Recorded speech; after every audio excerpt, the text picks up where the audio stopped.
Hey guys, this is your boy Dino aka DRP here, and welcome back to another video to my channel. And yes guys, from the title, I am sure that many people are going to be thrilled to see my reaction to this. Today I'm going to go ahead and react to the second part of the game theory Doki Doki Literature Club. So it says game theory Doki Doki Decoded Doki Doki Literature Club, which is basically part 2 to the part 1 I watched.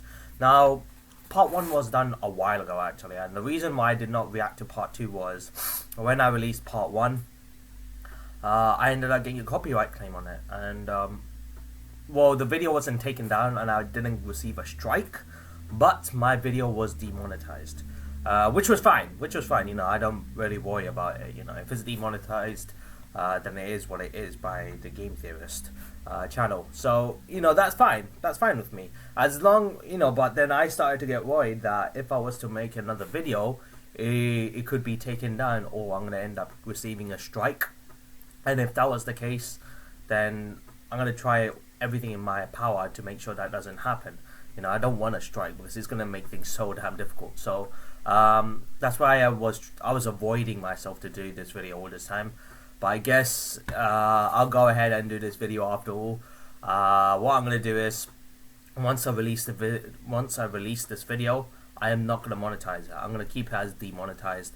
I don't know whether that's gonna change anything, but yeah, I'm gonna keep it demonetized, guys, and we'll see how it goes. We will see how it goes. So yeah, I hope most of you guys are excited, because you guys have been asking me so many times, you know, to react to this as well. It gets better, which I am excited for. So let's not waste any time. Let's get right to it. So yeah, in my next few videos, I will also be checking out all the endings in Doki Doki Literature Club. I did say I was gonna try to get all the endings myself, but nah, I'm not gonna do that. So yeah, you know what? Just give me a second, guys. I'll be right back. Sorry about that, guys. So yeah, I'm back right now. So if you guys want to go ahead and grab something to eat or drink, that's totally fine. You can pause this video. It's 15 minutes long, so it's going to be a bit of a longer video than usual. But anyways, if you guys want to go ahead and do that, now's the chance to. If not, I'm going to go ahead and jump into this reaction in 3, 2, 1, go. But, just Monica. Just Monica.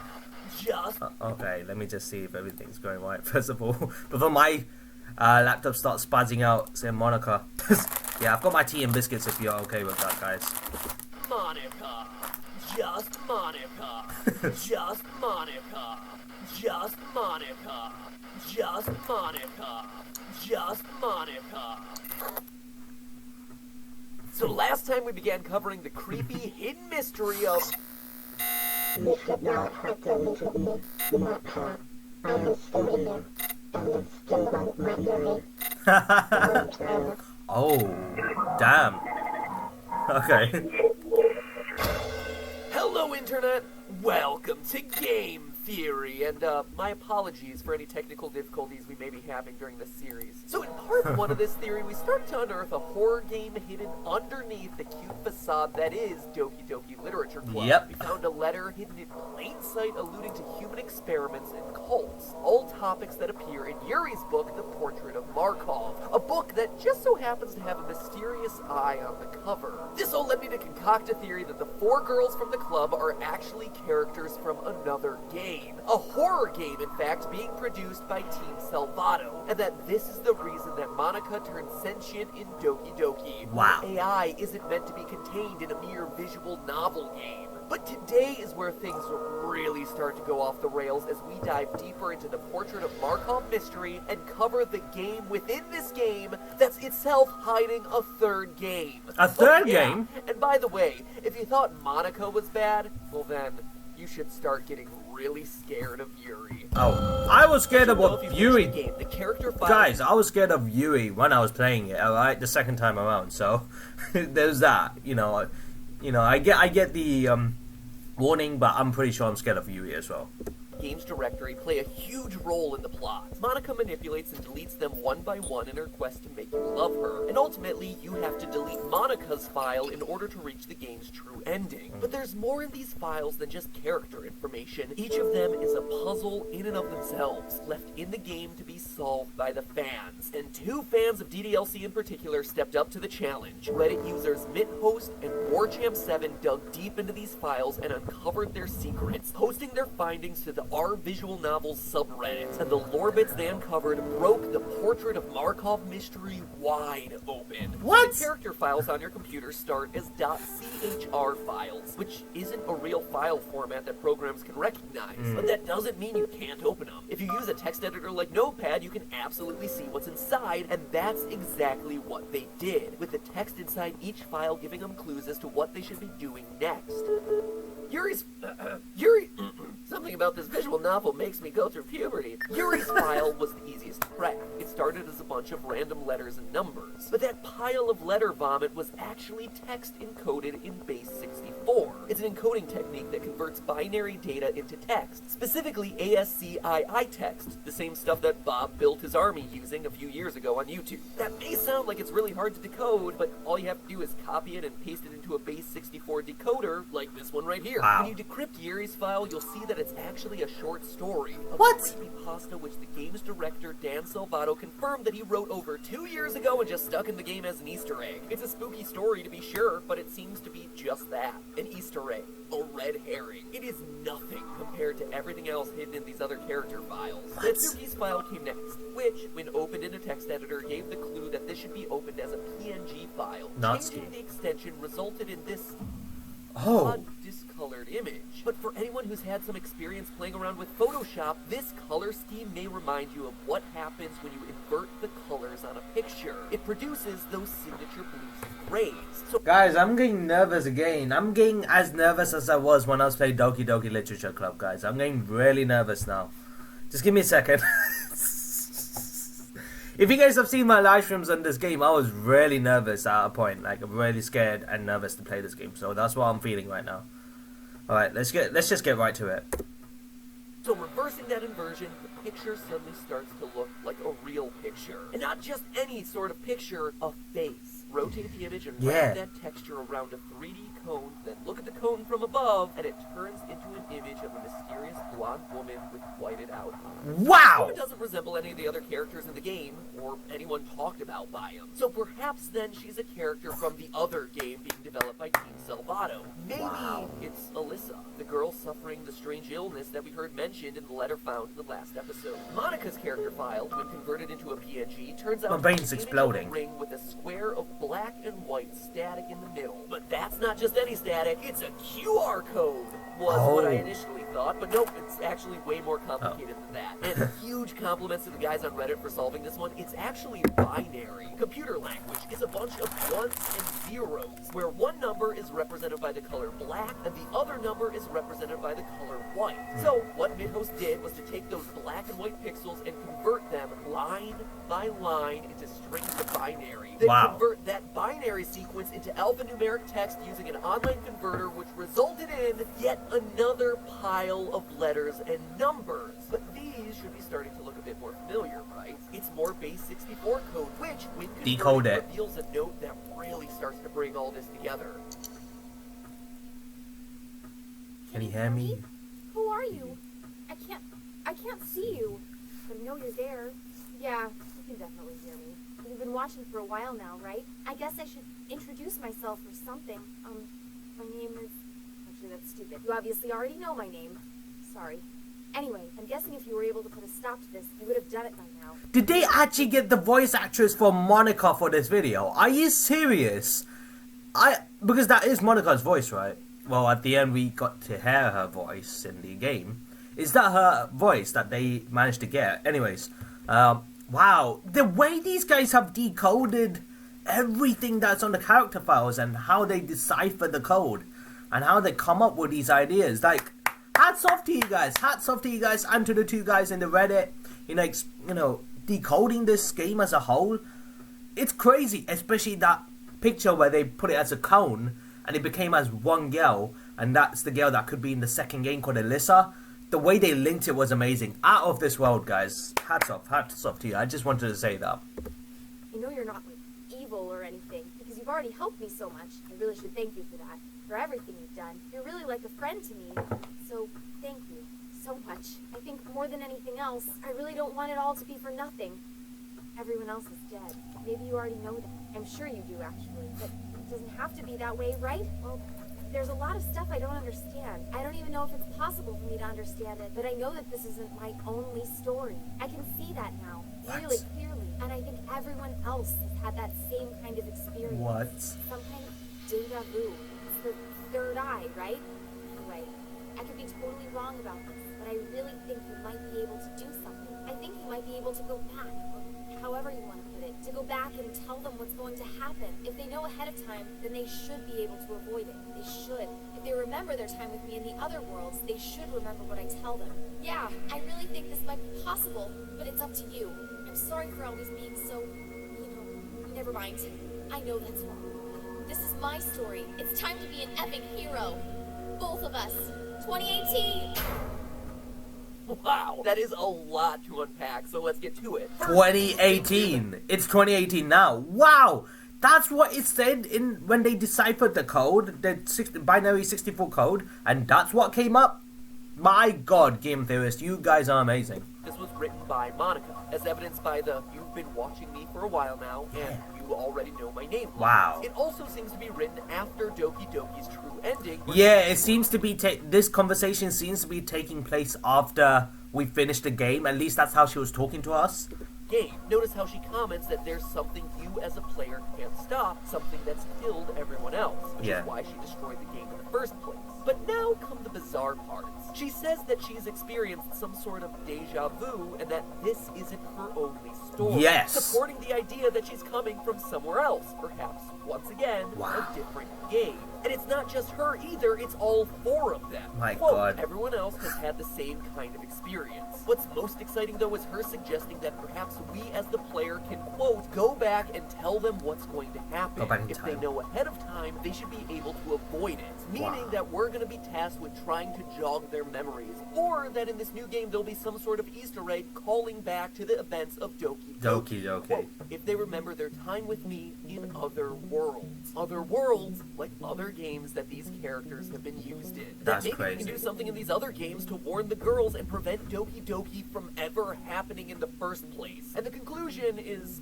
pretty much the most blatant. Team Salvato has another game coming in 2018, and in this game, Monica isn't the villain, she's the hero. Of everything in Monica's letter, though, one reference in particular really stands out, blaming this deja vu on what she calls the third eye. The eye on the book. Monica either. This third eye is hidden throughout your time with the literature club. During Act 2, you're always given 2 regular poems. Once the game starts to break, the first poem that Natsuki gives you is a string of random letters and numbers, which at this point we're old pros at decoding. Using base 64, the text reveals a creepy hidden poem titled Open Your Third Eye. Open your third eye. The narrator taking pleasure in stabbing someone to death. The second poem that Yuri gives you seems, at first glance, to be a huge block of random words, but hidden in plain sight at the end of it is another ominous passage that describes a compulsive stabbing and concludes with the line, quote, the lust continues to linger through my veins. An ache in my muscles stems from the unreleased tension experienced by my entire body.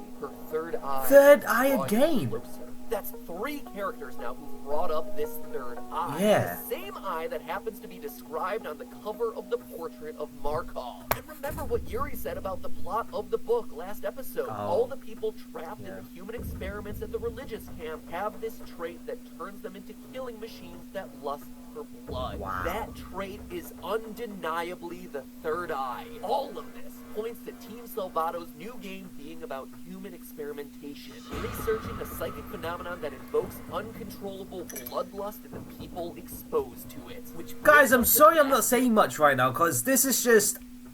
I'm speechless. I'm speechless with this game theory.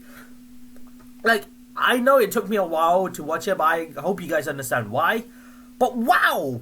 What? My mind's being blown in this video. In the process of this video, my mind is actually being blown. I don't know. Piece of the puzzle. Sayori's character file, which is by far the trickiest to decipher. In Really? order to unlock its secrets, you need to convert it into an OGG audio file, which sounds like a lot of random noise at first. But when you open that audio in a visualizer program and then apply a spectrograph to that visualization, you reveal a QR code that, when scanned, takes you to the website projectlibitina.com. What the hell? Ooh, that is a ton of work just to reach a page of plain What text. the hell? Name Libitina. Date of birth 1st of May 2001. Sex female, age 35. Height. No, sex female, age 3. Height 35. Weight 31. Wing A. Room 114. What the hell is going on? Ears, eyes, ears, teeth, genitals, pain tolerance. What the hell? Text. But the information contained within that text is eye-opening. Third eye-opening, that is. The page is an examination report dated January 5th, 2004, which describes horrifying experiments being performed on a 3-year-old psychic girl with the first name Libitina. Her last name is left blank. Another blank name appears at the bottom of the page. Another subject who was terminated earlier. Based on the context of the redacted poem we covered last episode, it's my guess that this girl is Alyssa. Alyssa. The number of letters in Alyssa match the number of redacted letters in Wow. the name. That's far from the only parallel to the portrait of Markov that we see here, though. A note to the head doctor at the bottom of the page reads, quote, "You are choosing to avoid the measures necessary to prevent a repeat scenario, Doctor. Will you not have as much faith in your personnel as you do in your God?" End quote. Yuri says that the book is set in a religious camp that was turned into a human experiment prison, which lines up pretty well with this mysterious doctor's reported devotion to a god of some kind, and the redacted poem's allusion to joining this mysterious family. Judging from the various notes on this webpage, the tests performed on the 3-year-old were all about activating Libitina's third eye, that lust for blood, Wow. which proved successful, but then, based on the failed test results, Libitina is then unable to suppress. But not only are we getting more and more clues as to the next game Team Salvato is working on, we're actually seeing exactly how our favorite club mates are going to fit into the story. Wow. Because I am confident 3-year-old Libitina grows up to be one of the 4 girls we see in Doki Doki That's Literature crazy. Club. And what's more, I can prove exactly which one it is. Libitina is a 3-year-old, and her height and weight are both average for her age, so there's not much to go on there. But if we look a bit further down the page, we see a list of noted behaviors that the researchers say should be ignored in future examinations. Twitching, vocal tics, biting, epiphoria, vomiting, screaming, harm to examiner, harm to self, misplaced laughter. There's Yuri! one character who we see display almost all of these traits Yuri! in Doki Doki Literature Club, particularly in that second act. Yuri. When Yeah. the game bugs out, Yuri's dialogue becomes the most erratic. We repeatedly see her eyes twitching when she talks to us, she screams a fair bit, laughs erratically at a few points, and that bit about self-harm? Hell, Yep. I don't think I need to explain that one. But these aren't the only clues that we have to go on. There are 2 more things that absolutely confirm that Yuri is Libitina. The first is her age. Libitina was born January 5th, 2001, which would make her 17 years Oh old. wow, January 5th. Sorry, I went for 1st of May. My bad.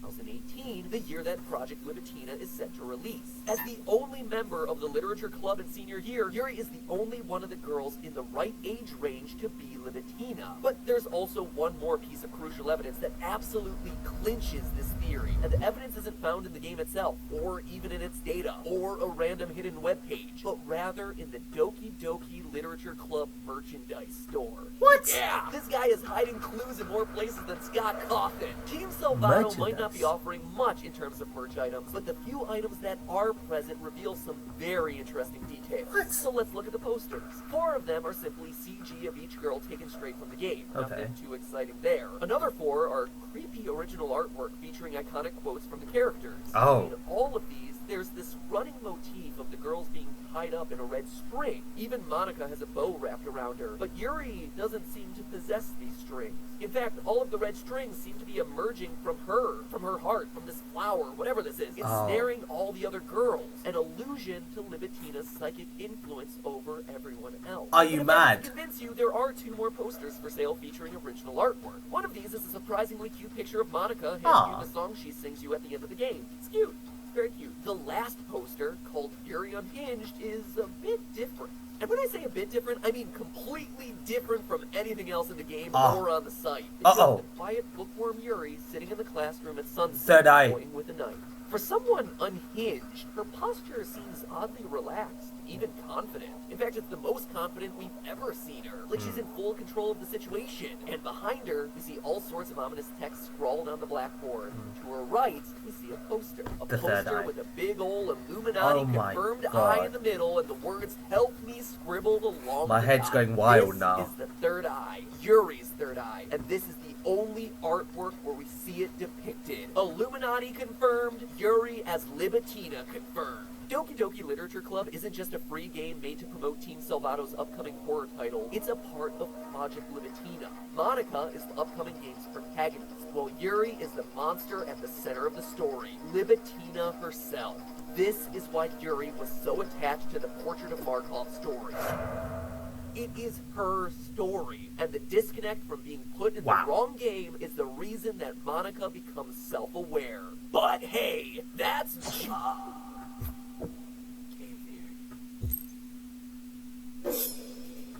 Oh, no. Nuh-uh. Nuh-uh. I ain't going through that again.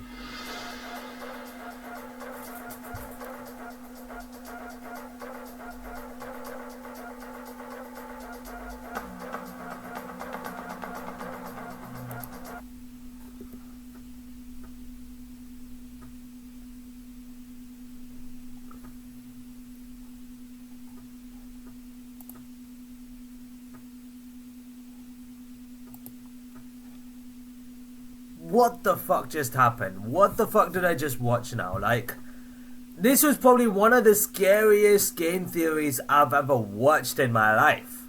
Alright? One of the scariest game theories I've ever watched. I'm being serious with you. I'm being absolutely serious.